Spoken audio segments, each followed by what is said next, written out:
Good morning, dear students. Welcome to Jatin's Academy. Today in this class, we are going to start with third chapter of class 8 ICSE Chemistry, that is Elements, Compound and Mixtures. So let's get started. So before starting this chapter, first of all, we should know the introduction related to what topic we have studied in the previous classes. तो previous classes हमने क्या read किया, जैसे कि हम 6th class से read करते आ रहे हैं कि मैटर क्या होता है. तो मैटर अब तो आपको सबको पता ही कि मैटर क्या होता है.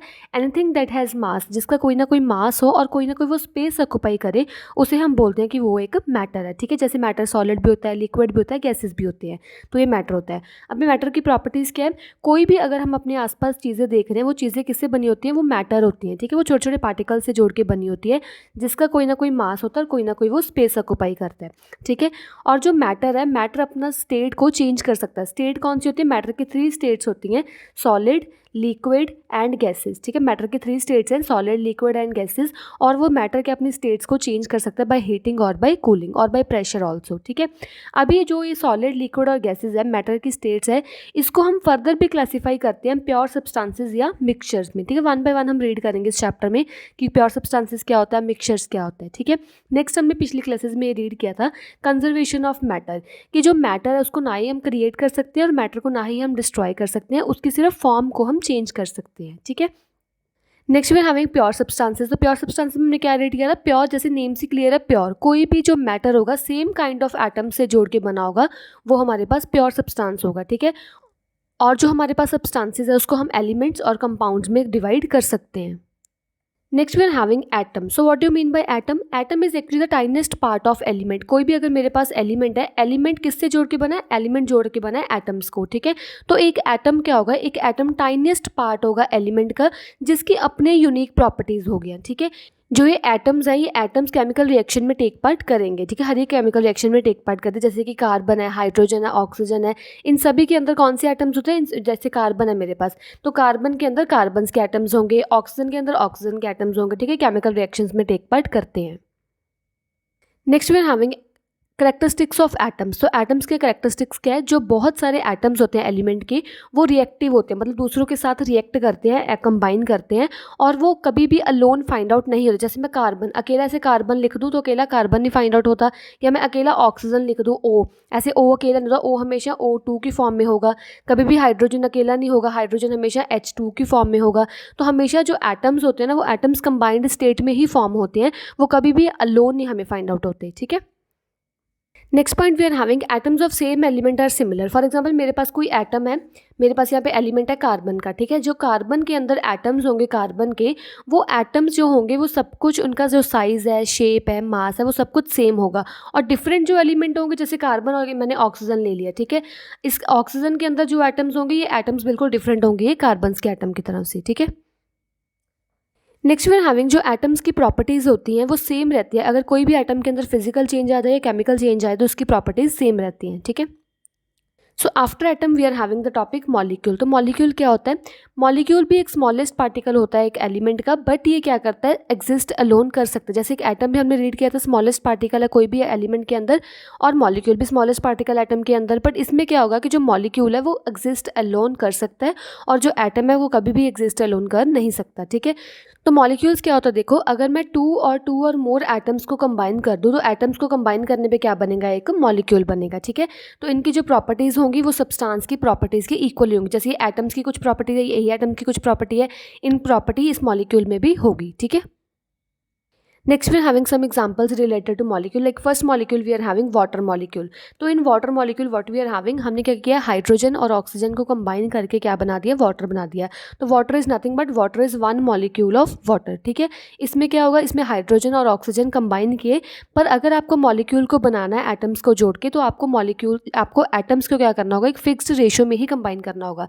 जैसे एक वाटर के मॉलिक्यूल को बनाने के लिए आपको वाटर, हाइड्रोजन और ऑक्सीजन की रेशो 1:8 ही लेनी होगी. अगर आपने रेशो को डिस्टर्ब कर दिया तो वो वाटर नहीं बनेगा. ठीक है, और जो वाटर मॉलिक्यूल है, मैंने बताया ना कि जो मॉलिक्यूल्स है they can exist alone on atoms cannot exist alone. जो मॉलिक्यूल है वो अलोन एग्जिस्ट कर सकते हैं, जो वाटर मॉलिक्यूल है वो एग्जिस्ट अलोन कर सकता है. ठीक है, next example of molecule we are having SO2। तो इसमें क्या होगा कि हमने दो एटम्स को कंबाइन किया है, सल्फर एंड ऑक्सीजन। इन दोनों को हमने कैसे कंबाइन किया, हमने एक सल्फर लिया और 2 एटम्स ऑफ ऑक्सीजन लिए, पर इनको रेशियो अच्छे से रखनी है। रेशियो कौन सी थी, 1:2 बाई वेट। इसी रेशियो में रखोगे अगर सल्फर और ऑक्सीजन को, तो आपके पास क्या बन जाएगा, सल्फर डाइऑक्साइड।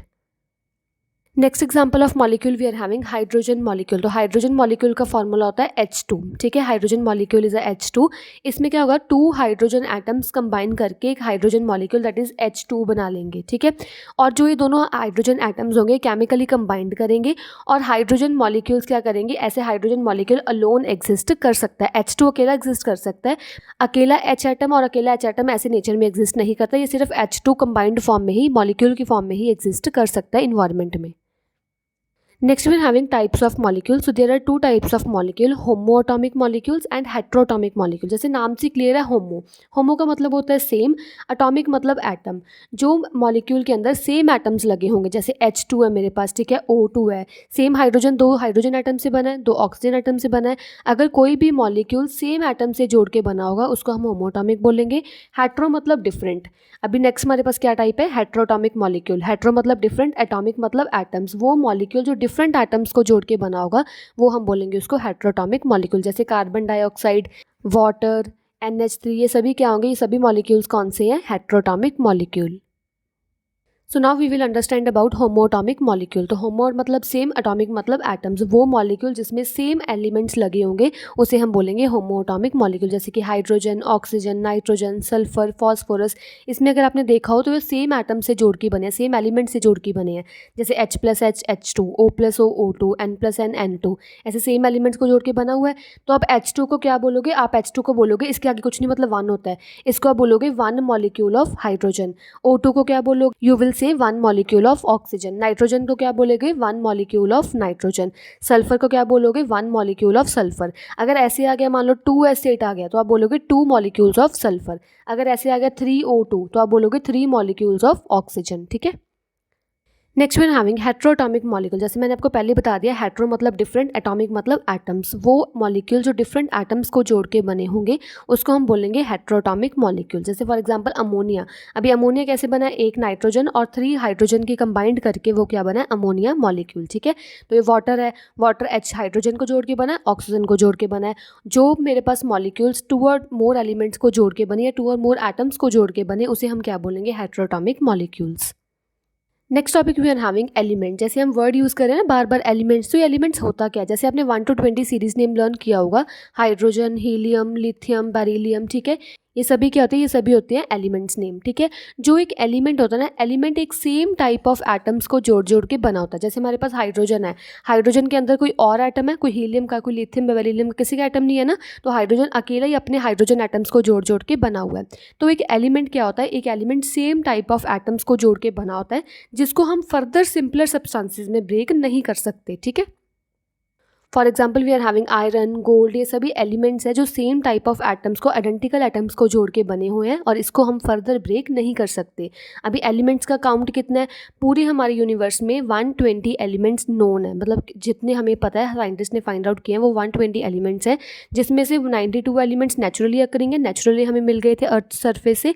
और जो साइंटिस्ट ने बाकी जो रह गए 120 में से 92 बाकी जो रह गए वो सभी क्या किए, साइंटिस्ट ने खुद डिस्कवर किए हैं लैब्स में। और ऐसा हो सकता है कि आगे जाके साइंटिस्ट और भी एलिमेंट्स को डिस्कवर करें लेबोरेटरीज में, ठीक है।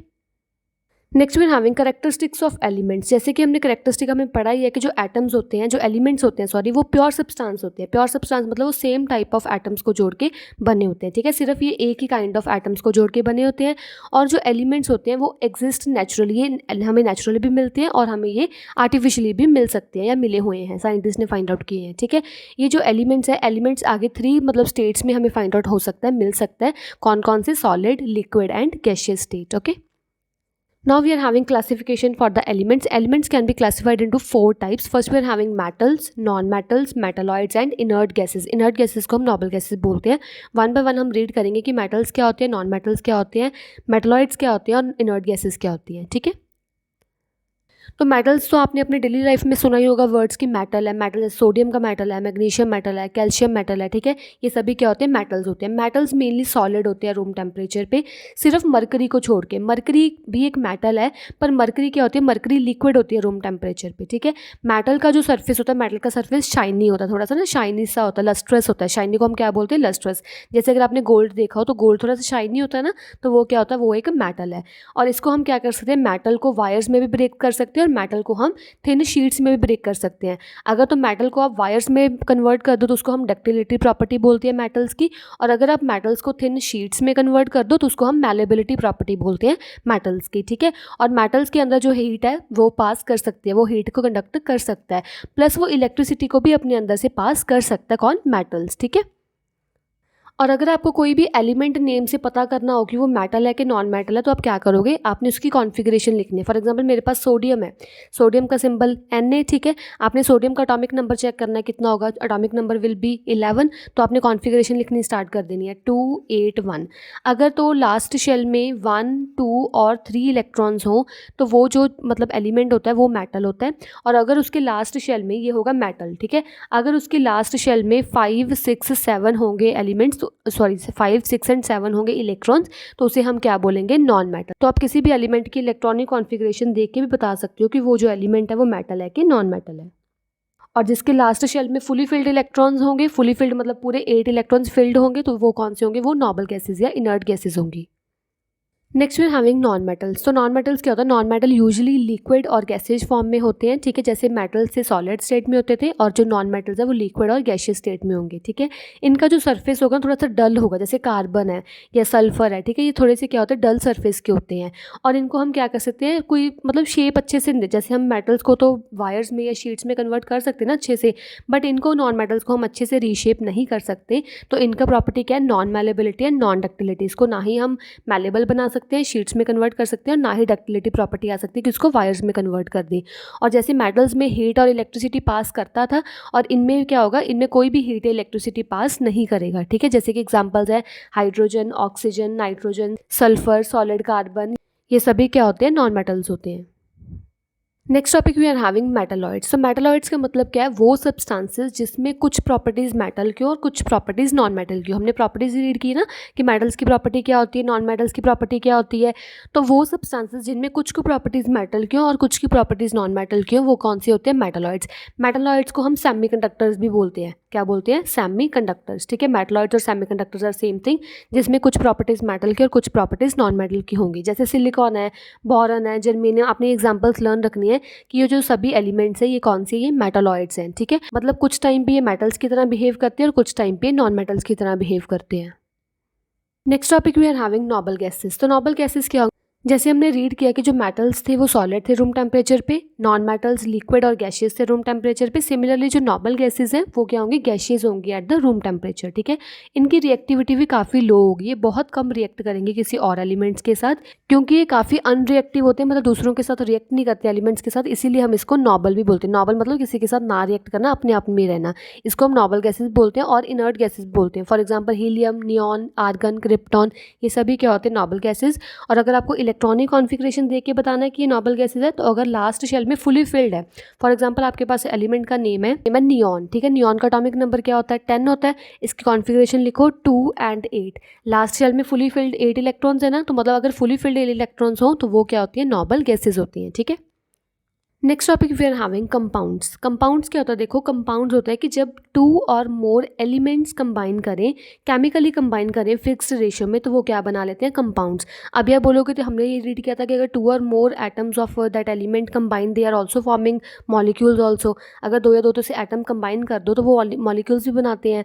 पर इसमें क्या होगा कि मॉलिक्यूल्स तब बनते हैं जब same element same atoms combine करते हैं, बट कंपाउंड तब बनते हैं जब डिफरेंट एलिमेंट्स कंबाइन करते हैं, ठीक है।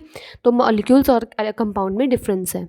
कंपाउंड्स के एग्जांपल जैसे hydrogen chlorine, hydrogen chloride, sodium chloride, nitrogen dioxide, zinc sulphide. देखो यहाँ पे एग्जांपल हमें गिवन है हाइड्रोजन क्लोराइड गैस की। अगर मैं हाइड्रोजन और क्लोरीन को कंबाइन करूँ, 2 डिफरेंट एलिमेंट्स को कंबाइन करूँ, तो डिफरेंट एलिमेंट्स कंबाइन होकर क्या बनाएंगे, कंपाउंड बना लेंगे, दैट इज HCl, ठीक है।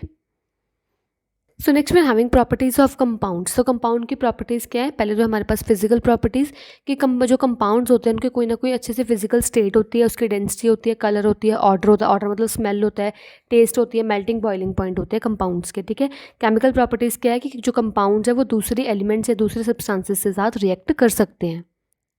सो now we are having characteristics of compound. जैसे कि हम पता है जो कंपाउंड है वो प्योर सब्सटेंस होता है। प्योर सब्सटेंस कैसे? जैसे फॉर एग्जांपल मैंने हाइड्रोजन क्लोराइड बनाना है तो H2 + Cl2 give rise to HCl। जो HCl है हाइड्रोजन क्लोराइड है वो एक प्योर सब्सटेंस है, मतलब उसमें से सभी एलिमेंट सभी आइटम्स होंगे वो हाइड्रोजन क्लोराइड के होंगे, कोई भी उसमें एक्स्ट्रा एलिमेंट या कोई एक्स्ट्रा आइटम नहीं होगा, ठीक है। और ये जो कंपाउंड्स होंगे होमोजीनियस नेचर के होंगे। होमोजीनियस मतलब क्या होता है? That is made up of same kind of atom, जो सेम काइंड ऑफ एटम से जोड़ के बना। जैसे हाइड्रोजन क्लोराइड है, हाइड्रोजन क्लोराइड के अंदर सभी जो एटम्स होंगे वो हाइड्रोजन क्लोराइड की होंगे, कोई भी डिफरेंट एलिमेंट या कोई भी डिफरेंट एटम नहीं ऐड होगा, ठीक है। नेक्स्ट इसकी करेक्टरिस्टिक क्या होगी कि जो कंपाउंड है वो अपने एक डिफरेंट ही प्रॉपर्टीज़ शो करेगा। जैसे फॉर एग्जांपल हाइड्रोजन क्लोराइड की एग्जांपल ले लो। अगर मैंने हाइड्रोजन और क्लोरीन को ऐड किया, ऐड करके मैंने हाइड्रोजन क्लोराइड बना दिया, तो हाइड्रोजन की प्रॉपर्टीज़ कुछ और होंगी, क्लोरीन की प्रॉपर्टीज़ कुछ और होंगी, पर इन दोनों को मिक्स करके जो हाइड्रोजन क्लोराइड बना उसकी प्रॉपर्टीज़ डिफरेंटली कुछ और होंगी, इन दोनों से तो बिल्कुल ही अलग होगी, ठीक है। तो जो न्यू हमारे पास ये कंपाउंड बन रहा है, ये कंपाउंड की प्रॉपर्टीज़ एंटायरली डिफरेंट होगी from the previous one elements, okay. अभी जो ये एलिमेंट्स है कंपाउंड के, जो एलिमेंट्स बने हैं, ये एलिमेंट्स को हम कोई भी फिजिकल मीन्स से कन्वर्ट, फिजिकल मीन्स से सेपरेट नहीं कर सकते। जैसे को हैंड बेकिंग से या सीविंग से, लोडिंग से, कोई भी मेथड से, फिजिकल मेथड से हम कंपाउंड्स को सेपरेट नहीं कर सकते, बट हाँ कोई केमिकल मेथड लगाएंगे तो ये सेपरेट हो जाएंगे। अगर हम कोई भी कंपाउंड बना रहे हैं तो कंपाउंड बनाने में या तो एनर्जी हमें देनी होती है या एनर्जी इससे रिलीज होती है, मतलब कोई ना कोई एनर्जी का फॉर्मेशन इसमें ज़रूर होता है। Next topic we are having mixture. तो मिक्सचर जैसे नाम से क्लियर है मिक्सचर की, अगर इसमें कोई ना कोई 2 और मोर सब्सटेंसेस को मिक्स करके कोई चीज़ बनी होगी तो वो मिक्सचर होगा, ठीक है। और इनमें जो 2 और मोर सब्सटेंसेस कंबाइन होकर एक मिक्सचर बना होता है ना, वो 2 और मोर सब्सटेंसेस अपनी प्रॉपर्टीज़ को लूज़ नहीं करते, उसकी प्रॉपर्टीज़ वो पूरे मिक्सचर में हमें शो होती हैं। फॉर एग्जांपल मेरे पास यहाँ पे एक ग्लास में मड भी है, मिट्टी भी है, ठीक है, एक मैंने ऑयल भी लिया हुआ है। अगर मैं मिट्टी और ऑयल को ऐसे मिक्स कर दूँ तो मेरे को पता चलेगा ना ये ऑयल की जो प्रॉपर्टीज़ है वो सेम रहेंगी और मिट्टी की प्रॉपर्टीज सेम रहेंगी। ऐसा जाके मिट्टी कुछ और बन जाएगा और ऑयल कुछ और बन जाएगा। तो मिक्सचर में जो प्रॉपर्टीज़ रहेंगी एलिमेंट्स की, जो मैंने मिक्स किए थे, वो एलिमेंट्स की जो प्रॉपर्टीज़ है वो बिल्कुल सेम रहेंगे, वो चेंज नहीं करेंगे। Next we are having characteristics of mixture. जो कंपोनेंट्स होंगे मिक्सचर के, जैसे कंपोनेंट्स क्या, देखो अगर मैंने पानी लिया, पानी में मैंने क्या किया, शुगर ऐड कर दी, ठीक है। पानी में शुगर ऐड करने पे जो होगा, जो कंपोनेंट मैं ले रही हूँ, जो ये कंपोनेंट है मिक्सचर का, कौन कौन से कंपोनेंट है? एक तो वाटर लिया मैंने और एक शुगर लिया। वाटर और शुगर क्या होंगे? कंपोनेंट होंगे मिक्सचर के। अभी मैं ये शुगर कितनी भी अमाउंट में ले सकती हूँ और पानी भी मैं कितनी भी अमाउंट में ले सकती हूँ। तो एक मिक्सचर को बनाने के लिए आपने क्या करना है, जो कंपोनेंट्स है वो कोई भी आप अमाउंट में ले सकते हो। और अगर कोई भी यहाँ पे मिक्सचर फॉर्म हो गया तो वो मिक्सचर को आप कोई भी फिजिकल मेथड से सेपरेट कर सकते हो, ठीक है। इसमें जो मिक्सचर में कॉम्पोजिशन होगी, वेरिएबल्स कंपोनेंट्स की कॉम्पोजिशन होगी, कोई भी मात्रा होगी, वो आप डिफरेंट चेंज कर सकते हो, ठीक है। ऐसे नहीं कि आपको सेम अमाउंट ऑफ शुगर डालना है, सेम अमाउंट ऑफ पानी डालना है, आप उसको ऊपर नीचे भी कर सकते हो। Next we are having examples of mixture. Example of mixture, जैसे मैंने सॉल्ट सोल्यूशन बना दिया, पानी में नमक को घोल दिया, जैसे मैंने शुगर सोल्यूशन बना दिया, पानी में मतलब शुगर को मिक्स कर दिया, ठीक है। या ऐसे भी कुछ हो सकता है, जैसे मैंने ब्रास बनानी है। ब्रास कैसे बनती है? कॉपर और जिंक का मिक्सचर कर दो तो ब्रास बन जाता है, ठीक है। अगर मैंने ग्लूकोज सोल्यूशन बनाना तो ग्लूकोज और पानी का मिक्सचर कर दो। अगर एयर है, एयर भी ये क्या होती है? मिक्सचर होती है। किसकी मिक्सचर होती है? नाइट्रोजन की, ऑक्सीजन की, कार्बन डाइऑक्साइड, वाटर वेपर, क्योंकि एटमॉस्फेयर में सभी गैसेज होती है, सभी गैसेज को मिक्स करके वो क्या बनाती है? एक एयर बनाती है। Next we are having types of mixture. So there are 2 types of mixture, homogeneous mixture and heterogeneous mixture. जैसे नाम से क्लियर है, होमो मतलब सेम, जिसमें मतलब कोई मिक्सचर बनाया मैंने और मिक्सचर बनाने के बाद वो अच्छे से मिक्स हो जाए, थॉरली मिक्स हो जाए सभी उसके कंपोनेंट्स, वो समझ ना आए कि वो कंपोनेंट्स कहाँ गए, मिक्स ऐसे अच्छे से हो जाए, तो उसको हम बोलेंगे होमोजीनियस मिक्सचर। और हेट्रो मतलब डिफरेंट, वो मिक्सचर जिसमें डिफरेंटली पता चले कि ये कंपोनेंट ये रहा और दूसरा कंपोनेंट जो मैंने मिक्स किया था वो ये रहा, ठीक है। डिफरेंटली हमें दिखे नेक डाई से भी, हाँ ये कंपोनेंट्स ये रहे, ठीक है। तो उसको हम क्या बोलेंगे? हेट्रोजीनियस मिक्सचर, जिसमें properly throughout the mixture अच्छे से मिक्स ना हो। So now we are having homogeneous mixture. तो होमोजीनियस मिक्सचर में यूनिफॉर्म मिक्सिंग होगी। अगर मैंने फॉर एग्जांपल पानी में ऐसे शुगर को ऐड कर दिया और अच्छे से घोलना शुरू कर दिया, तो कुछ टाइम बाद आप घोलने के बाद क्या देखोगे, पता ही नहीं चलेगा ना शुगर के पार्टिकल्स कहाँ गए। अगर कोई भी मटेरियल, कोई भी कंपोनेंट अच्छे से उसमें मिक्स हो जाए, वो मिक्सचर ऐसे बन जाए कि समझ ही ना आए कि शुगर कहाँ गई और सॉल्ट कहाँ गया पानी में, तो वो कौन सा होगा, होमोजीनियस मिक्सचर। होमोजीनियस मिक्सचर में कोई भी एक्स्ट्रा बाउंड्री नहीं शो होगी कि जो वो कंपोनेंट्स की एक्स्ट्रा बाउंड्री कहाँ पे है, अभी ये कंपोनेंट ये रहा, ये कंपोनेंट ये रहा, उसमें कोई भी एक्स्ट्रा बाउंड्री नहीं होगी। जैसे शुगर सोल्यूशन है, पेट्रोल है, ब्रास है, ये सभी इनमें, जैसे ये ब्रास है, ये वाला, ये ब्रास में दिख नहीं रहा ना कॉपर कहाँ पे और जिंक कहाँ पे है, तो ये ब्रास भी कौन सा होगा, ये होगा होमोजीनियस मिक्सचर होगा। Next we are having heterogeneous mixture. For example मैंने एक पानी लिया, पानी में मैंने हल्दी डाल दी, सैंड डाल दी, ठीक है, और इसको मिक्स करना स्टार्ट कर दिया। मेरे को समझ आएगा ना कि हल्दी कहाँ पे पड़ी है और सैंड कहाँ पे पड़ी है। तो अगर तो एक अच्छे से एक्सटेंट बाउंड्री बन जाए कि ये सैंड रही, ये हल्दी रही, ये मिट्टी रही, ठीक है, जो भी है, तो अगर वो ऐसे कुछ बन जाए, प्रॉपरली मिक्स ना हो, अच्छे से वो प्रॉपरली कंबाइंड ना हो, तो उसको हम क्या बोलेंगे, वो हेट्रोजीनियस मिक्सचर है। Next topic we are having solid solid mixture. अभी जो मिक्सचर है वो ज़रूरी नहीं कि नमक और पानी का ही होगा या शुगर और पानी का ही होगा। जो मिक्सचर है, कोई भी दो सॉलिड्स को मिक्स कर दो तो भी एक मिक्सचर बन सकता है। सॉलिड सॉलिड मिक्सचर कौन से, ध्यान से देखो।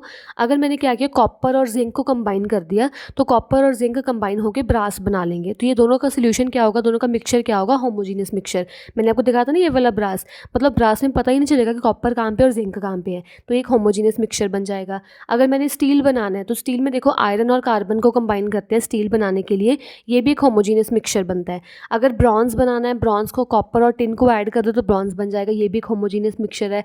अगर आपको सोल्डर बनाना है, सोल्डर ना मतलब वो होता है कि कोई भी अगर मेटल को जोड़ना होता है तो वो सोल्डर की फॉर्म से जुड़ जाता है। तो वो सोल्डर बनता कैसे, टिन और लेड की फॉर्म से। टिन और लेड को मतलब सॉलिड्स को कंबाइन कर दो तो वो सोल्डर बना लेगा, वो भी कौन सा होगा, होमोजीनियस मिक्सचर। अगर आपको गन पाउडर बनाना है, गन पाउडर कैसे बनेगा, चारकोल, सल्फर, पोटेशियम नाइट्रेट सभी को मिक्स कर दो तो गन पाउडर बन जाएगा। पर हाँ, ये गन पाउडर क्या होगा, हेट्रोजीनियस मिक्सचर होगा, इसमें मतलब पता चलेगा कॉन्स्टिट्यूएंट पार्टिकल्स कहाँ पे हैं। Next we are having solid liquid mixture. तो सॉलिड लिक्विड मिक्सचर क्या होता है, देखो वो मिक्सचर जिसमें आपने सॉलिड और लिक्विड्स को कंबाइन किया, कंबाइन करने पे जो मिक्सचर मिला उसको हम या तो बोलते हैं सॉलिड लिक्विड मिक्सचर या उसको हम बोलते हैं सस्पेंशंस। ये नेम लर्न कर लेना कि अगर आप सॉलिड और लिक्विड को कंबाइन करते हो, कंबाइन करने पे वो क्या बनाता है, वो सस्पेंशन बनाता है। जैसे मैंने सॉलिड ले लिए सैंड और पानी ले लिया एज अ लिक्विड, तो अगर आप सॉलिड और वाटर को और लिक्विड को ऐसे कंबाइन करोगे तो वो क्या बना लेगा, सस्पेंशन बना लेगा। और सैंड और वाटर का जो मिक्सचर होगा वो हेट्रोजीनियस होगा। अगर आप क्ले और सी वाटर का मिक्सचर बनाओगे ना तो वो होमोजीनियस मिक्सचर बन जाएगा, ठीक है। आयोडीन और मिथाइल अल्कोहल का बनेगा होमोजीनियस, और शुगर और पानी का भी क्या बनेगा, होमोजीनियस। इसमें पूरी एग्जांपल्स में आपने क्या देखा कि एक हमारे पास सॉलिड है और एक हमारे पास लिक्विड है। Next we are having liquid liquid mixture. Liquid liquid mixture मतलब क्या, जैसे नेम से क्लियर, लिक्विड लिक्विड वो मिक्सचर जिसमें टू डिफरेंट लिक्विड्स कंबाइन होंगे वो बना लेंगे लिक्विड लिक्विड मिक्सचर। जैसे मैंने क्या किया, पानी में ऑयल को मिक्स कर दिया, पानी भी लिक्विड है, ऑयल भी एक लिक्विड है, दोनों को मिक्स करके मैं क्या बना लिया, ऑयल एंड वाटर का मिक्सचर, जो कि एक हेट्रोजीनियस होगा। जिसमें दिख रहा है ना कि ये तेल जो है ये रहा, ऑयल ये रहा और पानी ये रहा, तो ये हेट्रोजीनियस मिक्सचर होगा। अगर आप मरकरी और वाटर को भी ऐड कर दो वो भी एक हेट्रोजीनियस मिक्सचर बन जाएगा। मिथाइल अल्कोहल, इथाइल अल्कोहल को मिक्स कर दो तो वो होमोजीनियस मिक्सचर बन जाएगा। समझ आएगा कि इथाइल अल्कोहल कहाँ गया और मिथाइल अल्कोहल कहाँ पे है, ठीक है। पेट्रोल और केरोसिन को मिक्स कर दो वो भी एक होमोजीनियस मिक्सचर बन जाएगा, that is a liquid liquid mixture. Next we are having solid gas mixture. तो सॉलिड गैस मिक्सचर में क्या होगा कि पूरी गैशियस पार्टिकल में अगर कुछ सॉलिड पार्टिकल्स आके कंबाइन कर जाएं, जैसे एयर में कुछ सॉलिड पार्टिकल्स आके कंबाइन कर जाएं, ठीक है, जैसे फाइन सैंड आगे पार्टिकल्स कंबाइन करके, कुछ डस्ट आके कंबाइन करके पूरी एयर में, तो उसको हम क्या बोलेंगे, सॉलिड गैस मिक्सचर है, ठीक है। Next we having liquid gas mixture, जिसमें गैसियस पार्टिकल्स में कुछ लिक्विड पार्टिकल आके मिक्स कर जाए, उसको हम क्या बोलते हैं, लिक्विड गैसियस मिक्सचर। जैसे अमोनिया और वाटर, वाटर क्या होगा इसमें, लिक्विड होगा, और अमोनिया क्या होगी, अमोनिया होगी गैसियस फॉर्म में। जैसे hydrogen chloride gas plus water, इन सभी के एग्जाम्पल्स को आपने लर्न रखना है in the form of liquid gas mixture, okay. Next we are having gas gas mixtures. Gas gas mixture में क्या होगा कि जो डिफरेंट जब गैसेस कंबाइन करेंगे, डिफरेंट गैसेस कंबाइन करके क्या बना लेंगे, गैस गैस मिक्सचर। जैसे अमोनिया और हाइड्रोजन कंबाइन कर सकते हैं, कार्बन डाइऑक्साइड नाइट्रोजन कंबाइन कर सकते हैं, सभी एग्जांपल्स क्या हैं, गैस गैस मिक्सचर्स के। नेक्स्ट में हैविंग करेक्टरिस्टिक्स ऑफ मिक्सचर। जैसे हमने मिक्सचर में बारे में रीड किया कि 2 और मोर सब्सटेंसेस को अगर ऐड कर दो, कंबाइन कर दो, तो वो मिक्सचर्स होंगी। और 2 और मोर सब्सटेंसेस कोई भी प्रपोर्शन में हो सकती है, ऐसे नहीं कि सेम प्रपोर्शन में ही लेनी है आपको। इसमें मिक्सचर में कोई भी प्रपोर्शन में हो सकती है और कोई भी इसमें केमिकल रिएक्शन इन्वॉल्व नहीं होती। ठीक है, जो मिक्सचर होता है ये या तो होमोजीनियस हो सकता है जिसमें यूनिफॉर्म कंपोजिशन होगा, या ही हेट्रोजीनियस हो सकता है जिसमें डिस्टिंक्ट बाउंड्रीज, डिस्टिंक्ट कंपोनेंट्स हमें दिखेंगे। ठीक है, और जो मिक्सचर के कंपोनेंट्स हैं, मिक्सचर के components after making the mixture अपनी प्रॉपर्टीज़ को रिटेन रखेंगे। जैसे आपने शुगर और पानी को ऐड कर दिया, ठीक है, जब शुगर को ऐड कर दोगे, वैसे तो शुगर पता नहीं चलेगी कहाँ चली गई, ठीक है, बट जो मिक्सचर बनेगा, शुगर सोल्यूशन बनेगा, उसको आप थोड़ा सा पी के देखोगे ना, तो वो मीठा ही होगा। मतलब आप शुगर ने अपनी प्रॉपर्टीज़ रिटेन रखी मिक्सचर बनाने के बाद भी। ठीक है, जो कंपोनेंट्स हैं मिक्सचर के, उसको हम सेपरेट कर सकते हैं कोई भी फिजिकल मेथड लगा के। ठीक है, और इसमें मिक्सचर बनाने में कोई भी एनर्जी चेंज या ना तो एनर्जी कई बार देनी पड़ती है, ना ही एनर्जी को इवॉल्व होता है, तो एनर्जी चेंज इस मिक्सचर में नहीं होता। Now we will read methods of separation. जैसे हमने रीड किया कि हम कोई भी वेरिएबल कंपोजिशन में ले, कोई भी मिक्सचर्स बनाएं। ठीक है, मिक्सचर बनाने में जो कंपोनेंट्स होंगे उसको हम सेपरेट भी कर सकते हैं। अभी सेपरेट करने के कुछ कुछ मेथड्स हैं, वो मेथड्स हम 1 बाय 1 रीड करेंगे। तो मिक्सचर्स को सेपरेट करने के लिए डिफरेंट मेथड्स यूज़ होते हैं। जो सिलेक्शन है मेथड की, वो डिपेंड करता है कि आपने कौन से मतलब कंपोनेंट्स को मिक्स किया है। और जो कई केसेस में क्या होता है कि जो कॉम्बिनेशन होता है, थोड़ा सा उसमें ट्रिकी मेथड लगाने से वो कंपोनेंट्स को हम मिक्स या सेपरेट कर सकते हैं। First method for the separation of mixtures we are having evaporation. जैसे इवेपोरेशन तो आपने नेम सुना ही होगा। इवेपोरेशन में क्या होता है कि जो लिक्विड स्टेट है वो गैसियस स्टेट में ऑन द हीटिंग कन्वर्ट हो जाता है। ठीक है, जैसे फॉर एग्जांपल मेरे पास ये मिक्सचर है, कौन सा मिक्सचर है, सॉल्ट एंड वाटर का। ठीक है, सॉल्ट और वाटर में को डिफरेंट करना है, सेपरेट करना है। तो कैसे करूँगी, इसको मैं क्या करूँगी, इवेपोरेशन मेथड लगाऊंगी। इवेपोरेशन मेथड से मैं क्या करूँगी, इस मिक्सचर को हीट करना स्टार्ट कर दूँगी। जब आप हीट करोगे तो ऑब्वियसली जो पानी होगा वो इवेपोरेट करके एटमॉस्फेयर में आ जाएगा। जब काफ़ी सारा हीट करने के बाद आप कुछ टाइम बाद देखोगे ना, कुछ टाइम बाद क्या होगा कि जो सॉल्ट के पार्टिकल्स है वो ऐसे नीचे नीचे आ जाएंगे। तो इट मीन्स कि मैंने सॉल्ट और पानी को सेपरेट कर दिया। By which method, by the method is known as evaporation method. और इवेपोरेशन मेथड मेनली आप यूज़ करते हो सॉलिड कंपोनेंट को सेपरेट करने के लिए, सॉलिड होमोजीनियस मिक्सचर्स को सेपरेट करने के लिए, जिसमें सॉलिड और लिक्विड मिक्स होते हैं, मिक्सचर होता है। और आप सॉलिड कंपोनेंट को आप क्या करते हो, सेपरेट कर देते हो from the liquid component. Next we are having uses and examples of evaporation. First तो मैंने आपको बता ही दिया कि अगर आपको सॉल्ट वाटर में से सॉल्ट को सेपरेट करना है, सॉलिड लिक्विड मिक्सचर में से, तो आप क्या कर सकते हो, सॉलिड को अलग कर सकते हो, मतलब सॉल्ट को अलग कर सकते हो, पानी को अलग कर सकते हो। मीन्स इसमें आप मेनली क्या करोगे, अगर कोई भी पानी में कोई भी सॉलिड चीज़ मिक्स हुई हुई है तो सॉलिड चीज़ को आप सेपरेट करने के लिए इवेपोरेशन का मेथड लगाओगे। और लार्ज स्केल पे अगर आपको कॉमन सॉल्ट को सी वाटर से इवेपोरेट करना होता है तो लार्ज स्केल में भी इवेपोरेशन मेथड का यूज़ आता है। ठीक है, तो इसमें मेनली क्या होता है, जैसे फॉर एग्जांपल मेरे पास यहाँ पे सी वाटर है, सी वाटर के ऊपर क्या होगा, सन भी होगा। जब सन की रेज इस सी वाटर पे पड़ेंगी तो वो क्या करेगा, इवेपोरेट करना स्टार्ट हो जाएगा। जब पूरा पानी ऐसे इवेपोरेट कर जाएगा तो उसमें बिहाइंड क्या रह जाएगा, उसमें बिहाइंड रह जाएगा सॉल्ट। तो वो सॉल्ट को ऐसे एक्सट्रैक्ट कर लेते हैं। Next method to separation of mixture we are having crystallisation method. तो क्रिस्टलाइजेशन मेथड मेनली किस में यूज़ होगा, जो अगर आपके पास कोई भी इम्प्योर चीज़ होगी ना, इम्प्योर चीज़ को प्योर करने के लिए, इम्प्योर मतलब थिंग को, मिक्सचर को प्योर करने के लिए आप कौन सा मेथड यूज़ करोगे, क्रिस्टलाइजेशन मेथड। तो क्रिस्टलाइजेशन मेथड का मैं आपको प्रोसेस समझा देती हूँ, प्रोसेस से आपको समझ आ जाएगा कि कैसे वर्क करता है। ठीक है, अगर मैंने फॉर एग्जाम्पल यहाँ पे इम्प्योर चीज़ ले ली, पहले आपने इम्प्योर मिक्सचर को बहुत ज़्यादा बॉईल करना है, बॉईल कर के बाद में क्या करना है, उसको अच्छे से ठंडा कर लेना है। जब आप कोई भी चीज़ को इम्प्योर को बॉईल से उसके बाद एकदम ठंडा कर दोगे ना, उसमें क्रिस्टल्स बनने स्टार्ट हो जाएंगे। वो क्रिस्टल्स कौन से होंगे, प्योर फॉर्म के क्रिस्टल होंगे। जो ये इम्प्योर थे ना, जो इम्प्योर लिक्विड था, इसमें से अभी इम्प्योर में से ये प्योर सॉलिड के लिक्विड्स क्या हो जाएंगे, कन्वर्ट हो जाएंगे, इम्प्योर से प्योर में कन्वर्ट हो जाएंगे by which process, crystallisation method. तो ये समझ लो अभी क्या होता है। Crystallisation involves cooling a concentrated hot solution. कोई भी एक हॉट सोल्यूशन करो, हॉट सोल्यूशन को इमीडिएटली कूल कर दो, कूल करने के बाद उसके क्रिस्टल्स बन जाएंगे। और जो ये क्रिस्टल्स ऑब्टेन होंगे, ये pure substance, pure solid substance के मिक्सचर क्रिस्टल्स होंगे फ्रॉम द इम्प्योर सैंपल। इसके स्टेप समझ लो कैसे हैं। फॉर एग्जांपल आपने क्या करना है, एक सॉलिड आपके पास इम्प्योर सैंपल है, वो सॉलिड इम्प्योर सैंपल को आपने प्योर सैंपल में कन्वर्ट करना है। ठीक है, तो सबसे पहले आप क्या करोगे, ये सॉलिड इम्प्योर सैंपल को पानी में मिक्स कर दोगे। ठीक है, फिर पानी में मिक्स करने के बाद आप क्या करोगे, इसको हीट करना स्टार्ट कर दोगे। जब आप हीट करोगे फिर उसको आप कूल करोगे, बिल्कुल आप कूल कर दोगे। कूल करने के बाद क्या होगा, इसमें जो पार्टिकल्स आपने मिक्स किए थे पानी में, वो पार्टिकल्स के क्रिस्टल्स बनने स्टार्ट हो जाएंगे। अब ये पानी को सेपरेट कर दोगे, क्रिस्टल्स यहाँ पे आ जाएंगे फिल्टर पेपर पे। अभी जो क्रिस्टल बने, वो क्रिस्टल पूरे प्योर सॉलिड फॉर्म के क्रिस्टल होंगे, ठीक है। तो आपने क्या किया, इम्प्योर सॉलिड से प्योर सॉलिड को कन्वर्ट कर दिया, प्योर सॉलिड में कन्वर्ट कर दिया with the help of crystallisation method. Next में हैविंग यूजेज एंड एग्जाम्पल, इसकी यूज़ कहाँ पे आती है, ये यूज़ होता है ऑर्गेनिक और इनऑर्गेनिक कंपाउंड्स को और सब्सटेंसेस को मतलब सेपरेट कर सकते हो उनके इम्प्योर सैंपल से, ठीक है। लाइक यूरिया, शुगर, ये सभी आपको मतलब अगर आपको इसका प्योर सैंपल चाहिए तो प्योर सैंपल को आप सेपरेट कर सकते हो इम्प्योर सैंपल से with the help of crystallisation method. So next में having advantages of crystallisation over evaporation. अभी क्रिस्टलाइजेशन और इवेपोरेशन में क्या एडवांटेजेस हैं, एक्चुअली जो क्रिस्टलाइजेशन मेथड होता है वो ज़्यादा एडवांटेजेस होता है एज़ कम्पेयर टू इवेपोरेशन। क्यों, एक तो देखो अगर आप इवेपोरेशन करवाते हो ना, तो इवेपोरेशन करवाने पे जो भी आपके पास सॉलिड पार्टिकल होता है वो सॉलिड पार्टिकल डिकम्पोज होना स्टार्ट हो जाता है, थोड़ा सा मतलब ब्रेक करना स्टार्ट हो जाता है।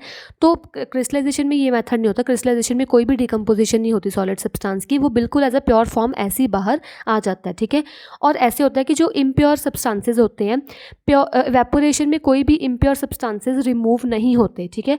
बट क्या होगा, जो क्रिस्टलाइजेशन मेथड है उसमें इम्प्योर सब्सटेंसेस है वो रिमूव हो जाएंगे, उसमें प्योर सब्सटेंसेस ही हमको मिलेंगे। तो मेनली इसमें 2 पॉइंट्स हैं, 2 मेन थिंग्स हैं कि एक तो क्रिस्टलाइजेशन मेथड में कोई भी डिकम्पोजिशन नहीं होगी, कोई जो सॉलिड सब्सटेंस को आप प्योर कर रहे हो वो प्योर करने में कोई भी सॉलिड सब्सटेंस की डिकम्पोजिशन ख़राब वो नहीं होगा। और सेकंड क्या है, जो क्रिस्टलाइजेशन मेथड है वो इम्प्योरिटीज़ को रिमूव करेगा और इवेपोरेशन इम्प्योरिटीज़ को रिमूव नहीं करता। Next method to separate a mixture we are having sublimation. तो अकॉर्डिंग टू सब्लिमेशन क्या होगा, सब्लिमेशन का मतलब होता है कि जो सॉलिड है वो डायरेक्टली कन्वर्ट हो जाता है वेपर स्टेट में without going into the liquid state, ठीक है। तो जब सॉलिड डायरेक्टली कन्वर्ट हो जाएगा वेपर स्टेट में विदाउट गोइंग लिक्विड स्टेट, उस प्रोसेस को हम बोलते हैं सब्लिमेशन, ठीक है। तो इसमें क्या होगा, अगर आप हीट करो, हीट करने पर सॉलिड तो वेपर कन्वर्ट हो जाएगा, तो ऐसे भी सब्लिमेशन हो सकता है। अगर आप इन रिवर्स करो, उसका रिवर्स कर दो, वाइस वर्सा कर दो, तो अगर आप कोई भी वेपर को कूल कर दोगे, कूल करने पर वो किस में कन्वर्ट हो जाएगा, सॉलिड स्टेट में कन्वर्ट हो जाएगा। और जो ये सब्लिमेशन प्रोसेस है, sublimation process solid solid mixture को सेपरेट करने में हेल्पफुल होता है, ठीक है। कोई भी दो सॉलिड्स सॉल्युबल है एक दूसरे में, उन दोनों को सेपरेट करने के लिए आप कौन सा प्रोसेस यूज़ करोगे, सब्लिमेशन का। तो सब्लिमेशन में हम कुछ टर्म्स यूज़ करते हैं, टर्म्स कौन कौन से हैं, एक तो है सब्लाइम और एक है सब्लिमेट, ठीक है। तो सब्लाइम क्या होता है, ध्यान से देखो, जो सॉलिड सब्सटेंस सब्लिमेशन शो कर रहा है उस सॉलिड सब्सटेंस को हम बोलेंगे सब्लाइम। फॉर एग्जांपल मैंने इसके अंदर कैम्फर डाल दिया, क्योंकि कैम्फर हीट करने पे डायरेक्टली वेपर्स में कन्वर्ट हो जाएगा, तो ये कैम्फर क्या होगा, कैम्फर होगा मेरे पास सब्लाइम। जो सॉलिड सब्सटेंस शो कर रहा है सब्लिमेशन वो क्या होगा, सब्लाइम। और जो सॉलिड फॉर्म हो गया, मतलब यहाँ पे एक सॉलिड फॉर्म हो जाएगा क्योंकि ये गैसियस स्टेट में कन्वर्ट होकर ऊपर जाएगा, जो ये सॉलिड फॉर्म होया कूलिंग करने पे, मतलब वेपर्स को कूल करने पे सॉलिड फॉर्म होगा, उसको हम बोलेंगे सब्लिमेट, ठीक है। क्या क्या होगा कि जो कैम्फर है, कैम्फर को अगर आप हीट करोगे, हीट करने पे वो क्या होगा, कुछ कैम्फर के गैसियस पार्टिकल्स में कन्वर्ट हो जाएगा, तो ये कैम्फर्स को हम क्या बोलेंगे, कैम्फर को बोलेंगे हम सब्लाइम, ठीक है। अभी जो गैसियस पार्टिकल्स को अगर आप कूल करना स्टार्ट कर दोगे, कूल करने पे फिर वो क्या करेगा, सॉलिड में कन्वर्ट हो जाना स्टार्ट हो जाएगा, तो वो सॉलिड को हम क्या बोलेंगे, सब्लिमेट, ठीक है। समझ आ गया ना, सब्लिमेट एंड सब्लाइम में। Next we are having examples in order to use the sublimation. First we are having the ammonium chloride, iodine, camphor, naphthalene, anthracene, ये सभी क्या होते हैं, ये सभी मिक्सचर हैं जो आप सेपरेट कर सकते हो with the help of sublimation.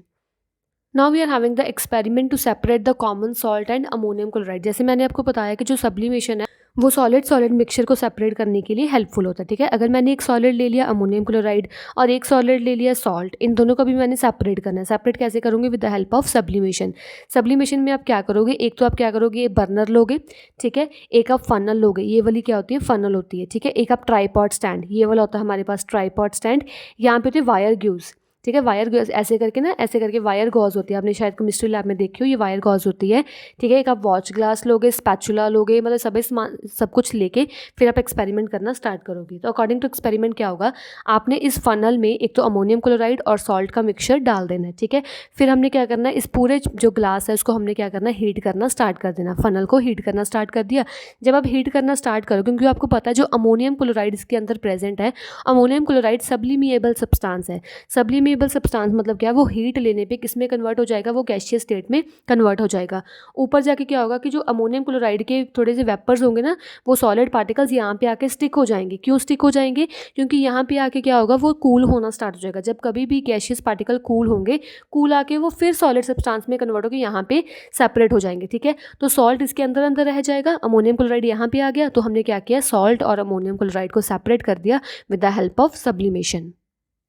So next we are having observation related this. आपने ऑब्जर्व क्या किया, आपने ऑब्जर्व ये किया कि जो सॉलिड अमोनियम क्लोराइड होगा वो स्टिक हो जाएगा वॉल्स ऑफ द फनल पे, ठीक है, और सब्लिमेशन होने के बाद जो ये सॉल्ट रह जाएगा वो नीचे नीचे रह जाएगा, और जो अमोनिया था वो डायरेक्टली सॉलिड से गैशियस स्टेट में कन्वर्ट होकर इवेपोरेट करना स्टार्ट कर गया, और ऊपर आके वो क्या होगा, ऊपर आके थोड़ा सा कूल होकर वो सॉलिड में फिर कन्वर्ट होकर यहाँ पे स्टिक हो जाएगा। तो इससे आप क्या करोगे, सॉल्ट और अमोनियम क्लोराइड को सेपरेट कर दोगे। Next method of separation we are having distillation. तो डिस्टिलेशन क्या होता है कि अगर आपको कोई भी इम्प्योर लिक्विड में से प्योर लिक्विड को कन्वर्ट करना है तो उसमें आप कौन सा प्रोसेस यूज़ करते हो, डिस्टिलेशन का प्रोसेस यूज़ करते हो, ठीक है। एक्चुअली डिस्टिलेशन के प्रोसीजर में क्या होता है कि आप लिक्विड लोगे, लिक्विड को आप हीट करना स्टार्ट कर दोगे। जब आप लिक्विड को हीट करोगे ऑब्वियसली उसमें वेपर्स कन्वर्ट होंगे, बाद में उन वेपर्स को क्या करते हैं, जब वेपर्स यहाँ पे आ जाएंगे वेपर्स को कूल करते हैं, कूल करने के बाद वो वेपर्स फिर अगर देखो कोई भी आप गैस को लिक्विड में कन्वर्ट करो या कूल कर दो तो गैशियस को कूल करने पर किस में कन्वर्ट हो जाएंगे, लिक्विड। इसमें भी क्या होगा, इसमें एक राउंड बॉटम फ्लास्क लेंगे, उसको क्या करेंगे, उसमें लिक्विड डाल देंगे, बाद में उस लिक्विड को हीट करना स्टार्ट कर देंगे, हीट करके वो स्टीम में कन्वर्ट होगा। स्टीम जब यहाँ पे आएगी तो यहाँ पे आके वो उसको कूल करना स्टार्ट कर देंगे स्टीम को। जब ये स्टीम कूल हो जाएगी, कूल होने पर वो लिक्विड में कन्वर्ट होगी, तो ये पूरा क्या आ जाएगा, प्योर लिक्विड में कन्वर्ट हो जाएगा with this full process known as distillation process. तो डिस्टिलेशन के प्रोसेस क्या होंगे, फर्स्ट प्रोसेस होगा हीटिंग का। तो यहाँ पे क्या हो जाएगी, हीटिंग हो जाएगी, लिक्विड हीट करके क्या बनेगा, स्टीम में वेपर्स में कन्वर्ट हो जाएगा। तो सेकंड आ जाएगा यहाँ पे वेपर्स में, ये वेपर्स में कन्वर्ट हो गया। अभी जो ये वेपर्स है ये वेपर्स जाएंगे इसमें, इसको कंडेंसर बोलते हैं इसको, इसमें जाएगा। तो थर्ड स्टेप क्या होगा कि जो यहाँ पे लिक्विड है, जो यहाँ पे वेपर्स हैं, वेपर्स जाएंगे कंडेंसर में, वो कूल होना स्टार्ट हो जाएंगे, और वेपर्स किस में कन्वर्ट हो जाएंगे, लिक्विड्स में कन्वर्ट हो जाएंगे। फोर्थ आ जाएगा कलेक्शन। तो इसमें क्या होगा, जो लिक्विड है पूरा प्योर लिक्विड कलेक्ट हो जाएगा। Next we are having uses and example. Distillation की हम कहाँ पे यूज़ करते हैं, यहाँ ये यूज़ होता है कि अगर आपने नॉन वॉलेटाइल इम्प्योरिटीज़ को लिक्विड में से सेपरेट करना हो तो आप कौन से मेथड से सेपरेट करते हो, डिस्टिलेशन मेथड से। मतलब आपको कोई भी अगर चीज़ को लिक्विड को प्योर करना है तो आप डिस्टिलेशन प्रोसेस यूज़ करते हो, ठीक है। तो अगर आपको कोई भी सोल्यूशन में से प्योर लिक्विड को सेपरेट करना है तो डिस्टिलेशन प्रोसेस यूज़ करो। जैसे मेडिकल्स में भी क्या होता है, डिस्टिल्ड वाटर अगर बनाना हो ना, कोई भी केमिस्ट्री लैब फिजिक्स लैब में अगर डिस्टिल्ड वाटर बनाना हो तो डिस्टिल्ड वाटर मतलब प्योर वाटर, प्योर वाटर को बनाने के लिए वो क्या करते हैं, ये डिस्टिलेशन प्रोसेस को यूज़ करते हैं। या अगर सी वाटर को ड्रिंकिंग वाटर में कन्वर्ट करना हो तो उसको भी क्या करते हैं, डिस्टिलेशन प्रोसेस का यूज़ करते हैं। Next we having apparatus for the distillation process. इसमें फर्स्ट ऑफ ऑल आप क्या लोगे, एक डिस्टिलेशन फ्लास्क लोगे। ये वाली क्या है, ये है मेरे पास डिस्टिलेशन फ्लास्क, ठीक है। डिस्टिलेशन फ्लास्क के बाद ये होगा मेरे पास पूरा कंडेंसर, ये वाला, ये पूरा क्या है, कंडेंसर। कंडेंसर मतलब जो हीट पार्टिकल्स को, जो स्टीम को कन्वर्ट करता है लिक्विड में बाय द कूलिंग प्रोसेस, ठीक है। बाद में मेरे पास होगा यहाँ पे रिसीवर, ठीक है। तो फर्स्ट क्या होगा, डिस्टिलेशन फ्लास्क, उसके बाद कंडेंसर, उसके बाद रिसीवर, ठीक है। तो कंडेंसर एक क्या होगा, लॉन्ग ग्लास ट्यूब होता है जिसमें आसपास क्या लगी होती है, वाइड ट्यूब्स लगी होती हैं, और इसमें वाटर आउट और वाटर इन होता है। मतलब अंदर पानी जाएगा और यहाँ से पानी बाहर आ जाएगा। क्यों, क्योंकि अंदर उसको कूल करना होता है। तो कूल करने के लिए वो कौन सी यूज़ होती है, water in and water out के प्रोसेस से वो कूलिंग प्रोसेस अंदर चलता रहता है। Next we are having fractional distillation. तो फ्रैक्शनल डिस्टिलेशन ऑलमोस्ट थोड़ा सा सिमिलर होता है डिस्टिलेशन की तरह। इसमें क्या होगा कि अगर आपके पास कोई भी दो मिसिबल लिक्विड्स हैं, मतलब पूरे लिक्विड अच्छे से मिक्स हुए हुए हैं, वो लिक्विड्स को आपको सेपरेट करना है तो आप फ्रैक्शनल डिस्टिलेशन का प्रोसेस यूज़ करोगे। डिस्टिलेशन में आप यूज़ करते थे प्योर लिक्विड में कन्वर्ट करने के लिए, इसमें आप यूज़ करोगे कोई भी दो मिसिबल लिक्विड्स हैं, मिक्स लिक्विड्स हैं, दोनों को सेपरेट करने के लिए आप कौन सा प्रोसेस यूज़ करोगे, डिस्टिलेशन प्रोसेस। पर इसका मेन प्रिंसिपल क्या होगा कि जो आपने दो लिक्विड यूज़ किए हैं वो लिक्विड्स का बॉइलिंग पॉइंट डिफरेंट होना चाहिए। बॉइलिंग पॉइंट डिफरेंट होने पे क्या होगा कि एक का जिसका बॉइलिंग पॉइंट कम होगा वो फटाफट इवेपोरेट करके ऊपर आ जाएगा, जिसका बॉइलिंग पॉइंट ज़्यादा होगा वो नीचे रह जाएगा। ऐसे आप उसको सेपरेट कर सकते हो। तो देखो हमारे पास ये स्ट्रक्चर है फॉर द फ्रैक्शनल डिस्टिलेशन। इसमें भी क्या होगा कि आप डिस्टिलेशन फ्लास्क यूज़ करोगे, बट इसमें न्यू क्या है, बस आप यहाँ पे एक फ्रैक्शनेटिंग कॉलम यूज़ करोगे। फ्रैक्शनेटिंग कॉलम में एक्चुअली पता क्या होता है, इसमें बीड्स लगी होती हैं। वो बीड्स क्या करती है, यहाँ पे लोअर पे टेम्परेचर को मतलब हाई रखते हैं, टेम्परेचर ज़्यादा होता है, और यहाँ पे टेम्परेचर कम होता है, ठीक है। तो वो टेम्परेचर को एडजस्ट करने के लिए यहाँ पे फ्रैक्शनेटिंग कॉलम लगी होती है। इसमें भी वैसे ही होगा कि आपने क्या करना है, एक दो जो लिक्विड मिसिबल होंगे उसमें फ्लास्क में ले लेनी है, उसको हीट करना स्टार्ट कर देना है। हीट करने पर क्या होगा कि जो कम बॉइलिंग पॉइंट वाला होगा वो इवेपोरेट करना स्टार्ट कर जाएगा। इवेपोरेट करके वो फ्रैक्शनेटिंग कॉलम में आएगा। फ्रैक्शनेटिंग कॉलम यहाँ पे जो टेम्परेचर होगा वो ज़्यादा होगा, गर्म होगा, ऊपर जाके थोड़ा सा ठंडा हो जाएगा। ठंडा होने के बाद वो वाटर आउटलेट में जाएगा, उसमें टेम्परेचर और ज़्यादा कम हो जाएगा, ठंडा हो जाएगा। ठंडा होने के बाद वो क्या करेगा, एज अ सेपरेट लिक्विड वो बाहर आ जाएगा, ठीक है, ऐसे इस रेसिड्यू में।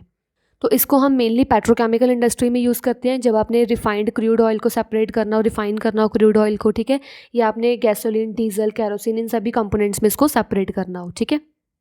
सो next we are having separating funnel. तो सेपरेटिंग फनल किसको मिक्स तो सेपरेटिंग फनल किसको सेपरेट करने के लिए यूज़ आता है? टू इमिसिबल लिक्विड्स के लिए। दो मिसिबल लिक्विड को सेपरेट करने के लिए हमने फ्रैक्शनल डिस्टिलेशन यूज़ कर लिया।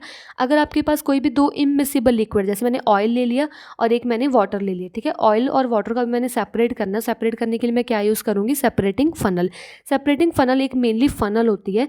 फनल के नीचे ऐसे स्टॉप कॉक और टैप लगी होती है, ठीक है। अकॉर्डिंगली आप टैप को ऑन या ऑफ कर सकते अपने अकॉर्डिंग। तो मेनली जो सेपरेटिंग फनल होती है उसका पर्पस क्या होता है कि अगर कोई भी हमने दो लिक्विड्स लिए ऑफ डिफरेंट डेंसिटीज उनकी डिफरेंट होनी चाहिए। डेंसिटी डिफरेंट होने का मतलब क्या है कि किसी की डेंसिटी अगर ज़्यादा होगी तो वो नीचे आ जाएगा, जिसकी डेंसिटी कम होगी वो फ्लोट करना स्टार्ट कर जाएगा। जैसे मैंने ऑयल और वाटर लिया है सेपरेटिंग फनल में, आपने करना सेपरेटिंग फनल में ऑयल और वाटर को ऐसे डाल देना है, बाद में अच्छे से मिक्स कर देना है। मिक्स करने पर क्या होगा, क्योंकि पानी की जो डेंसिटी है वो ज़्यादा होगी वो नीचे आके बैठ जाएगा, और ऑयल की डेंसिटी कम है वो ऊपर ऊपर फ्लोट करना स्टार्ट कर देगा। बाद में आपने नीचे इस पर रखना है ऐसे बीकर, ठीक है। फिर आपने कॉर्क को ऐसे इस टैप को स्टार्ट कर देना, ऑन कर देना। जब आप कॉर्क को ऑन करोगे ना, ऑन करने पे इस पर क्या होगा, जो लिक्विड पानी के पार्टिकल्स है वो नीचे बीकर में आने स्टार्ट हो जाएंगे। जब भी आप देखोगे कि लिक्विड इस ऑयल के पार्टिकल यहाँ पे आ गए ना, तब फटाफट इस टैप को आप बंद कर दोगे। इसमें क्या होगा कि जो पानी है उसको आपने सेपरेट कर दिया, पानी आपने नीचे ले आया और जो ऑयल होगा वो सेपरेटिंग फनल में रह जाएगा। तो मतलब आपने दो immiscible liquid which is having different densities उसको आपने सेपरेट कर दिया with the help of separating funnel. तो मेनली आप इसको किस पे यूज़ कर सकते हो? ऑयल एंड वाटर पे यूज़ कर सकते हो, केरोसिन ऑयल एंड वाटर को सेपरेट करने के लिए यूज़ कर सकते हो। Next we are having function of separating funnel. Function क्या होगा, जो इसका स्टॉप कॉक होगा, ये वाला होता है स्टॉप कॉक, ठीक है। स्टॉप कॉक क्या कर सकते हो आप अपने अकॉर्डिंगली इसको कंट्रोल कर सकते हो कि आपने अगर आप डिफरेंट लेयर्स अभी आपने बना ली है तो वो डिफरेंट लेयर ऑफ डेंसिटीज़ को अगर आपने सेपरेट करना है तो अकॉर्डिंगली आप स्टॉप कॉक को फंक्शन कर सकते हो और पानी को नीचे लिया और ऑयल को ऊपर रख लो, ठीक है। इसमें क्या होगा, एक्वस और ऑर्गेनिक फेस को आप कलेक्ट कर सकते हो separately with the help of separating funnel. Separating funnel आप लेबॉर्ट्रीज में यूज़ कर सकते हो, इंडस्ट्रीज़ में यूज़ हो सकता है, ठीक है। मतलब कभी कहीं भी अगर आपको दो इमिसिबल लिक्विड को सेपरेट करना तो सेपरेटिंग फनल यूज़ आ सकता है। Next method we are having chromatography method. Chromatography में कैसे मिक्सचर्स को सेपरेट करते हैं, देखो। अगर इसको पहले कैसे कौन से मिक्सचर को सेपरेट करने के लिए यूज़ करते हो, या तो कोई भी लिक्विड मिक्सचर हो सकता है या कोई भी गैशियस मिक्सचर हो सकते हैं, ठीक है। इसमें आपने मेनली क्या करना है क्रोमेटोग्राफी मेथड में, इसमें पहले तो बीकर लेना है, बीकर में पानी फिल कर लेना है, ठीक है, थोड़ा सा पानी फिल कर लेना है। बाद में आपने क्या यूज़ करना है, फिल्टर पेपर यूज़ करना है, ठीक है। फिल्टर पेपर भी आपने क्या करना है, अगर मेरे पास फॉर एग्जाम्पल फिल्टर पेपर है और मैं सेपरेट करना क्या चाहती हूँ, मैं सेपरेट करना चाहती हूँ, मेरे पास यहाँ पे एक इंक है, ठीक है। इंक में मैंने क्या करना है, चेक करना है कि डिफरेंट डाइज कौन कौन सी हैं। फॉर एग्जाम्पल मेरे पास रेड पेन है, तो रेड पेन में कौन कौन सी डाई को मिक्स करके रेड बना हुआ, तो मैंने वो चेक करना है। वो चेक कैसे करोगे आप, कैसे सेपरेट करोगे dyes from the ink with the help of chromatography. तो आप एक ड्रॉप लोगे इंक की और उसको इस पर डाल दोगे फिल्टर पेपर पे, ठीक है। अब ये फिल्टर पेपर लोगे और थोड़ा सा फिल्टर पेपर ऐसे डिप कर दोगे पानी में, ठीक है। जब फिल्टर पेपर को पानी में डिप करोगे ना, ऐसे करके कुछ लेयर्स बन जाएंगी, पॉइंट्स बन जाएंगे ऑफ द इंक। जब कोई भी लेयर्स बन जाएगी, दिखना स्टार्ट हो जाएगा ना कि इसकी लेयर्स बन गई, तो वो आपको बता देगी कि जो इस इंक में कौन कौन सी डाइज का मिक्सचर है। तो वैसे आप क्या कर सकते हो, सेपरेट कर सकते हो इंक में से डाइज को, ठीक है। And this full process is known as chromatography process. तो मेन क्रोमेटोग्राफी का प्रिंसिपल क्या होता है, it is on the differential absorption of the substances on the absorbent surface. ये जो मैं सरफेस यूज़ करती हूँ, फिल्टर पेपर यूज़ कर रही हूँ, इसको हम बोलते हैं एब्जॉर्बेंट सरफेस। और जो इसमें जो पानी एब्जॉर्ब हो जाएगा उसको हम बोलेंगे एब्जॉर्प्शन ऑफ सब्सटेंस। मतलब अब्जॉर्प्शन ऑफ सब्सटेंस पे जो एब्जॉर्बेंट काम कर रहा है उसकी हेल्प से आप क्रोमेटोग्राफी प्रोसेस को यूज़ कर रहे हो। So next we are having two important terms related to chromatography, that is mobile phase and stationary phase, ठीक है। देखो मोबाइल फेज क्या होता है, मोबाइल का मतलब होता है जो चीज़ मूव करती है और स्टेशनरी का मतलब जो चीज़ मूव नहीं करती, ठीक है। तो मोबाइल देखो, अगर मैं इस क्रोमेटोग्राफी प्रोसेस को देखूँ तो इसमें कौन सी चीज़ सबसे पहले मूव कर रही है, तो ये है पानी, ठीक है। तो जो वाटर है वो वाटर क्या करेगा, absorbed by the filter paper, filter paper वो पानी को अब्जॉर्ब कर लेगा।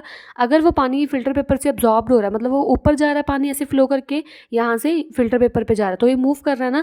तो अगर कोई पानी मूव कर रहा है, मूव करने पे वो कौन सा फेज होगा, मोबाइल फेज, ठीक है। और यहाँ पे क्या होगा, जो स्टेशनरी फेज है, मतलब जो ये फिल्टर पेपर हमने लगाया, ये फिल्टर पेपर तो कहीं पे मूव नहीं कर रहा ना, वो तो अपनी पोजीशन पे खड़ा है। तो क्रोमेटोग्राफी प्रोसेस में जो फिल्टर पेपर है वो स्टेशनरी है, जो मतलब लिक्विड को ऊपर लेके जा रहा है, जो लिक्विड को ऊपर लेके जा रहा है उसको हम बोलेंगे स्टेशनरी फेज। और जो ट्रांसपोर्ट हो रहा है सोल्यूशन उसे हम क्या बोलेंगे, मोबाइल फेज। तो इसमें एग्जांपल क्या आ जाएगी, जो वाटर, और हम इसमें कई बार अल्कोहल भी लेते हैं, तो जो वाटर और अल्कोहल है वो कौन से होंगे, मोबाइल फेज होंगे। और जो मैं यहाँ पे फिल्टर पेपर ले रही हूँ या कोई भी पेपर ले रही हूँ, ठीक है, उसको हम क्या बोलेंगे कि वो एक्ट कर रहा है as a stationary phase. Next we are having the application of chromatography. तो अभी एप्लीकेशन क्या है, कहाँ पे हम इस क्रोमेटोग्राफी को यूज़ करते हैं, तो क्रोमेटोग्राफी यूज़ जो होती है वो केमिस्ट्री में भी होती है, बायोलॉजी में भी, और कोई फोरेंसिक्स लैब होती है ना, उनमें भी क्रोमेटोग्राफी यूज़ होता है। अभी यूज़ क्यों करते हैं? अगर आपको कोई भी अननोन आपके पास सब्सटेंस है, वो अननोन सब्सटेंस से आपको मिक्सचर्स को सेपरेट करना है कि इसमें कौन कौन से चीज़ों को मिक्स करके इसको बनाया है, वो सेपरेट करने के लिए मटीरियल्स को हम क्या यूज़ करते हैं? क्रोमेटोग्राफी। ठीक है, क्रोमेटोग्राफी में पता चल जाता है कि कोई भी अगर मेरे पास यहाँ पे मिक्सचर है, ठीक है, अगर मैंने यहाँ पे मिक्सचर ले लिया, तो वो मिक्सचर किस कंपोनेंट्स को जोड़ जोड़ के बना, उस कंपोनेंट्स को सेपरेट करने के लिए हम कौन सा टेक्निक यूज़ करते हैं? क्रोमेटोग्राफी वाला। ठीक है, next we are having separation of constituents from a mixture of sand, sawdust and common salt. अगर हमारे पास ये तीनों चीज़ें मिक्स हुई हुई हैं, फॉर एग्जाम्पल मेरे पास इसमें सैंड भी है, सॉडस्ट पता क्या होता है? सॉडस्ट मतलब जो आपने सुना होगा ना, वो वुड का जो होता है, छोटा छोटा बूरा सा होता है, लकड़ का बूरा होता है, ठीक है, उसको हम सॉडस्ट बोलते हैं। और next we are having common salt. अगर इन तीनों का हम मिक्सचर कर दें, मिक्सचर करने के बाद उसको मैं सेपरेट करना चाहूँ, तो कैसे सेपरेट करते हैं? ध्यान से देखो। सबसे पहले आपने सैंड, सॉडस्ट और कॉमन सॉल्ट को एक ग्लास बीकर में ले लेना है। ठीक है, ग्लास बीकर में लेने के बाद क्या करना है, उसको उसमें से अपने उसमें वाटर को ऐड कर देना है। वाटर ऐड करने के बाद अच्छे से उसको मिक्स कर देना है। ठीक है, अभी आपने क्या देखोगे, कुछ टाइम बाद आप ये देखोगे कि जो इसमें सॉडस्ट होगी, जो इसमें ये सॉडस्ट हमने डाली थी, ये सॉडस्ट क्योंकि ना लाइटर होती है थोड़ी सी, तो ये लाइटर होने की वजह से पानी के ऊपर ऊपर आके फ्लोट कर जाएगी। ठीक है, सॉडस्ट फ्लोट कर जाएगी, और जो सैंड होगी, क्योंकि सैंड थोड़ी सी हैवियर होती है पानी से, तो वो नीचे नीचे आके बैठ जाएगी। ठीक है, इतना समझ आ गया? सबसे पहले आपने बीकर में क्या लेना है, आपने सैंड लेनी है, सॉडस्ट लेना है और कॉमन सॉल्ट लेना है। इसको पानी डाल के अच्छे से स्टर कर लेना, घुमा लेना, अच्छे से मिक्स कर लेना है। वैसे मिक्स तो होगा नहीं क्योंकि ये हेट्रोजीनियस मिक्सचर है। ठीक है, बाद में क्या होगा, कुछ टाइम बाद आप देखोगे, 1-2 मिनट बाद, कि जो सॉडस्ट है बीइंग लाइटर वो अबव आ जाएगा, फ्लोट करना स्टार्ट कर देगा पानी में। जो सैंड है वो क्या करेगा, यहाँ पे नीचे आके बैठ जाएगा। ठीक है, it will sink in the water. उसके बाद देखो क्या होगा, आपने जो ये मिक्सचर बन जाएगा ना, इस मिक्सचर को आपने फिल्टर करना स्टार्ट कर देना है। ठीक है, इसमें भी क्या होगा, जो सॉडस्ट है ऊपर ऊपर है, सैंड नीचे नीचे, और पानी में जो नमक है वो मिक्स्ड है। ठीक है, अगर आप इसको मतलब फिल्टर पेपर से फिल्टर करना स्टार्ट कर दोगे, तो इसमें क्या होगा कि जो सॉडस्ट होगी ना, जो सॉडस्ट होगी वो ऐसे फिल्टर पेपर पे आके बैठ जाएगी। तो सॉडस्ट तो आपने सेपरेट कर दी। अभी जो ये सोल्यूशन बाहर आए, सोल्यूशन में एक तो नमक है, NaCl है, और एक इसमें सैंड है। ठीक है, तो अब सैंड कैसे आप करोगे? सैंड को आप ऐसे करो, या तो आप सैंड को डिकेंटेशन मेथड से भी कर सकते हो, क्योंकि सैंड नीचे आके बैठ जाएगा, सेडिमेंटेशन डिकेंटेशन लाके तो आप NaCl और पानी को बाहर निकालोगे। अगर ऐसे नहीं करना तो आप ऐसे कर सकते हो कि जो आपके सैंड के पार्टिकल्स होंगे ना, उसको आप ड्राई कर सकते हो। अगर आप सनलाइट में उस सैंड के, अगर आपके पास यहाँ पे बीकर में फॉर एग्जांपल क्या बच गया, NaCl और सैंड बच गया। ठीक है, तो अब इस क्या करोगे, आप बीकर को सनलाइट में रख दोगे। सनलाइट में रखने पे क्या होगा कि जो सैंड है ना, वो नीचे आके बैठ जाएगी, वही सेडिमेंट बन जाएगा। सेडिमेंट बनने के बाद उसको डिकेंटेशन कर दो, NaCl और पानी है वो आप एक बीकर में निकाल दो, और सैंड क्या है वो एक में रह जाएगा। ठीक है, अभी आपके पास जो NaCl और वाटर बचा है, NaCl और वाटर को कैसे सेपरेट करोगे, आप इसको क्या करोगे, इवेपोरेशन कर दोगे। इवेपोरेशन करने पे क्या होगा कि जो पानी है वो सारा इवेपोरेट हो जाएगा, और जो NaCl होगी वो लेफ्ट बिहाइंड रह जाएगी। तो हमने क्या किया, पूरे मिक्सचर को पहले सॉडस्ट को सेपरेट कर दिया बाय द फिल्टर पेपर, बाद में आपने सैंड को सेपरेट कर दिया बाय सेडिमेंटेशन एंड डिकेंटेशन, बाद में आपने NaCl को सेपरेट कर दिया पानी से बाय द इवेपोरेशन। तो ऐसे 3-4 स्टेप लगा के आपने पूरा क्या मिक्सचर को सेपरेट कर दिया कंपोनेंट्स में। Next mixture we are having of iron filing, sulphur and common salt. इसमें मेरे पास क्या है, ये मिक्सचर हमारे पास प्रेजेंट है। एक तो इसमें आयरन फिलिंग्स है, एक ही येलो कलर पाउडर हमारे पास सल्फर है, और इसमें नमक मिक्स किया हुआ है। ठीक है, इन सभी को हमने क्या करना है, सेपरेट करना है। कैसे सेपरेट करोगे, ध्यान से देखो। आपने एक बीकर में सब कुछ ले लिया, सबसे पहले आप मैग्नेट ले आओगे इसके पास। मैग्नेट लेने का मतलब क्या है कि जो भी आयरन फिलिंग्स होगी ना, वो मैग्नेट की तरफ अट्रैक्ट हो जाएंगी। तो मैंने क्या किया, यहाँ से सल्फर और कॉमन सॉल्ट एक में रह गया, और उसमें से मैंने मैग्नेट से यूज़ करके आयरन फिलिंग्स को बाहर निकाल दिया। ठीक है, अभी आप नेक्स्ट क्या करोगे, जो आपके पास ये अभी रह गया बीकर में, फॉर एग्जांपल आपके पास रह गया सॉल्ट, ठीक है, और एक आपके पास रह गया सल्फर, क्योंकि आपने जो मैग्नेट यूज़ करके आयरन फिलिंग्स को बाहर निकाल ली। अब आप इस बीकर में क्या करोगे, पानी डाल दोगे। ठीक है, बीकर में पानी डाल दिया अच्छे से। अब जब बीकर में पानी डाल दिया तो आप क्या करो, इसको फिल्टर करना स्टार्ट कर दोगे। जब फिल्टर करोगे, फिल्टर पे क्या आ जाएगा, फिल्टर पेपर पे जो सल्फर के रेसिड्यू वो रह जाएंगे, और अंदर क्या चला जाएगा, अंदर चला जाएगा सॉल्ट सोल्यूशन। सिर्फ NaCl और वाटर क्या है, अंदर चला जाएगा। समझ आया इतना? हमने किसको सेपरेट किया, हमने आयरन फिलिंग्स को, सल्फर को और कॉमन सॉल्ट को सेपरेट किया। आयरन फिलिंग्स को तो आपने मैग्नेट लेके गए, तो आयरन फिलिंग्स अच्छे से सेपरेट हो गई। ठीक है, फिर आपके पास जो सल्फर और सॉल्ट का मिक्सचर बचा था, उसमें आपने पानी डाला और अच्छे से उसको मिक्स कर दिया। मिक्स करने के बाद आपने क्या किया, उस सल्फर और सॉल्ट के मिक्सचर को फिल्टर पेपर से पास किया। जब फिल्टर पेपर से पास करोगे तो जो सल्फर है वो as a residue filter paper पे आ जाएगा, और यहाँ पे नीचे क्या आ जाएगा, salt solution as a filtrate. ठीक है, तो इसमें क्या होगा, जो NaCl और हमारे पास वाटर का मिक्सचर आया, इसको आपने सेपरेट करना, दोनों को सेपरेट आप कैसे करोगे, अपने स्पेशली टेक्निक में भी किया है कि आपने इसमें इवेपोरेशन कर देना है। इवेपोरेशन करने पे क्या होगा, वाटर इवेपोरेट कर जाएगा और NaCl लेफ्ट बिहाइंड रह जाएगा। ठीक है, देखो यहाँ पे हमारे पास एक फ्लो चार्ट गिवन है कि आपके पास यहाँ पे टाइप्स ऑफ मिक्सचर है, सेपरेटिंग टेक्निक है और प्रोसीजर क्या है उसका। जो भी हमने इस चैप्टर में पूरा रीड किया उसको एक टेबल में समराइज कर दिया। ठीक है, जैसे आपके पास कोई सॉलिड प्लस सॉलिड मिक्सचर है, उसको कैसे सेपरेट करना है, उसका प्रोसीजर क्या है। लिक्विड को लिक्विड से कैसे सेपरेट करना है, उसका प्रोसीजर क्या है। ठीक है, ऐसे थर्ड और फोर्थ पॉइंट में भी गिवन है। अगर आपको ऐसे नोट डाउन करें, इसको नोट डाउन कर लो, आपको इसे लर्न करना ईजी हो जाएगा। ठीक है, thank you so much for watching this video. If you like the explanation, please like it, share it and subscribe our YouTube channel. Thank you so much.